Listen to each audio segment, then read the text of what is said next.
This is the Dometic Fridge. This is a multi-fuel fridge. This video is just to show you what all the buttons are.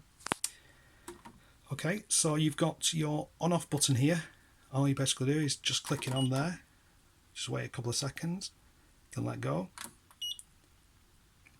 Okay, so the first button we've got is the mains button. This is the button that you press if you're plugged into the mains. The second one is the gas button. So gas would be normally used if you weren't on a campsite, you were doing some remote or hard camping. The next button is the battery button. Now this is to be used when you're connected to a car. So if the car engine is on and you are travelling, you would press this button. The next one here is the coldness button, so how cold you actually want it. And then we have another button here, and this is the reset button.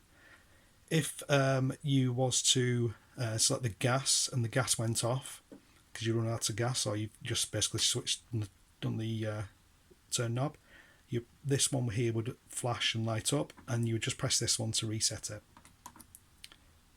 Okay.